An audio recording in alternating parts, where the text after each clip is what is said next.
आज बनाते हैं फ्रूट डम्पलिंग्स इन कस्टर्ड सॉस।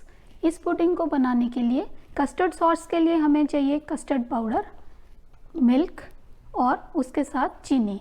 उसके अलावा हमें चाहिए कोई भी इस तरह की सॉफ्ट फ्रेश वाइट ब्रेड, जिसे हम इस तरह से काट लेंगे। इसके हमें 6 पीसेस चाहिए और हमें चाहिए इस तरह फ्रूट कॉकटेल का एक छोटा डिब्बा। स्टेप 1 पर सबसे पहले हम कस्टर्ड बना लेते हैं। कस्टर्ड बनाने के लिए हमने लिया है 4 कप दूध। कोई भी दूध आप ले सकते हैं, फुल फैट या टोन मिल्क कोई भी ले सकते हैं। उसमें डाला आधा कप चीनी। अब इस तरह का ये हमने वनीला कस्टर्ड पाउडर लिया है जो कहीं भी आसानी से मिल जाता है। इस पाउडर के 4 टेबलस्पून, यानी कि हर कप के लिए 1 टेबलस्पून कस्टर्ड पाउडर हमने लिया है। इस कस्टर्ड पाउडर में इसी दूध के थोड़े से चम्मच डालते हुए इसे हम इस तरह से घोल लेंगे।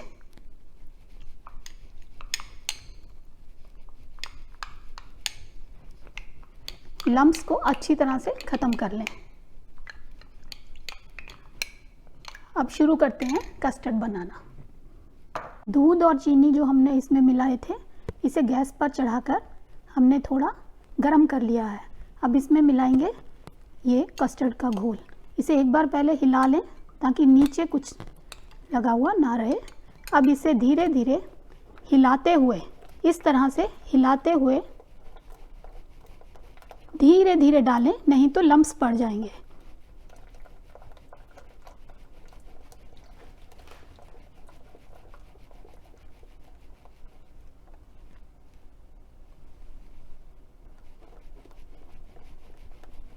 लगातार कस्टर्ड को हिलाते रहें। गैस को थोड़ी देर के लिए चाहें तो कम कर लें ताकि इसे हिलाना आसान हो जाए।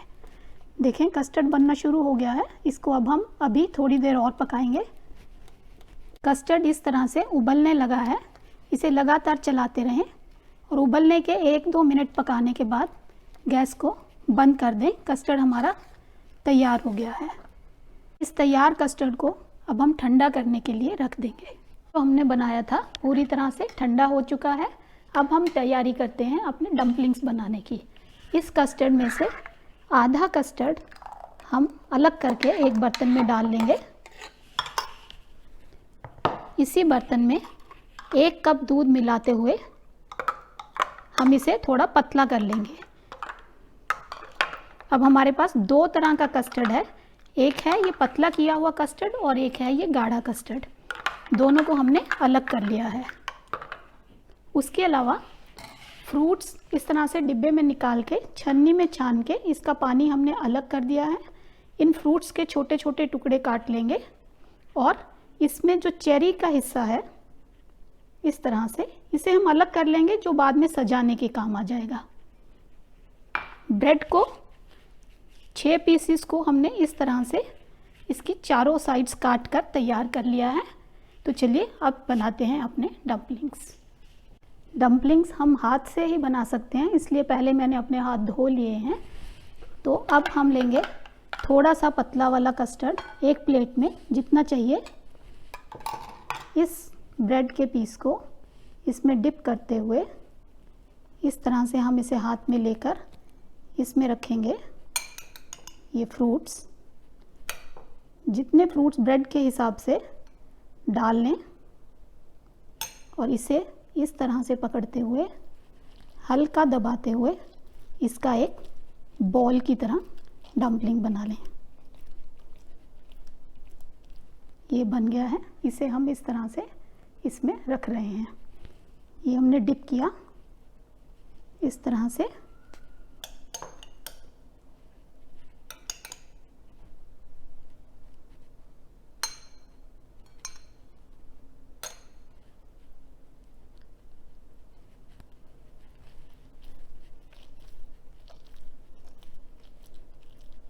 हल्के हाथ से करते हुए ये डम्पलिंग इस तरह से, इसी तरह से आप बाकी के भी सारे डम्पलिंग्स बना लें। इनमें एक और ध्यान रखें, जहाँ पे हमने ये ब्रेड को जोड़ा था यहाँ पे थोड़े से हार्ड साइड्स आती हैं, इसको हम नीचे की तरफ करके इस तरह से बॉल को रखेंगे ताकि नीचे का हिस्सा अच्छे से सोक होगा। अब डम्पलिंग्स बनाने के बाद ये जो हमने पतला कस्टर्ड बनाया था ये हम इन डम्पलिंग्स के ऊपर डालकर इसे फ्रिज में रख देंगे कुछ घंटों के लिए, ताकि अच्छी तरह से कस्टर्ड को ये बॉल सोक कर लें, ताकि ये बिल्कुल सॉफ्ट हो जाएं। और हो सके तो इन बॉल्स को एक दिन पहले बनाएं ताकि बॉल्स अच्छी तरह से कस्टर्ड को सोक कर सकें। ये हमने एक रात पहले के बनाए हुए हैं। देखिए अब ये सारा जितना कस्टर्ड हमने डाला था ऑलमोस्ट पूरा बॉल्स ने सोक कर लिया है। अब ये जो बचा हुआ गाढ़ा कस्टर्ड है हम इसके ऊपर डाल देते हैं।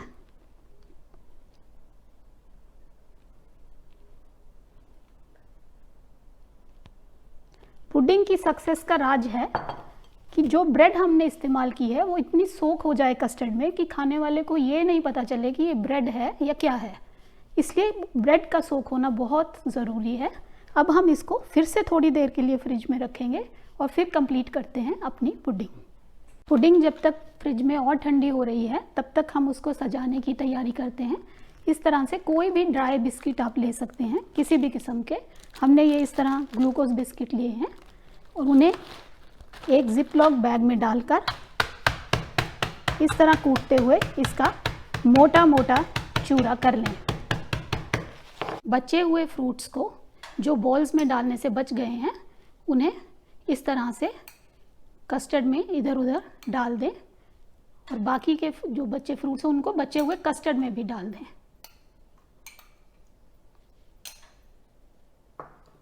को हम बिस्किट के इस चूरे से और चेरीज से सजाएंगे। लेकिन एक बात का ध्यान रखें, जब पुडिंग सर्व करनी हो सिर्फ उससे 5 मिनट पहले ही बिस्किट का चूरा डालें, नहीं तो ये सौगी हो जाता है। तो देखें इस तरह से इसके चारों ओर बिस्किट का एक एक गोला बना लें।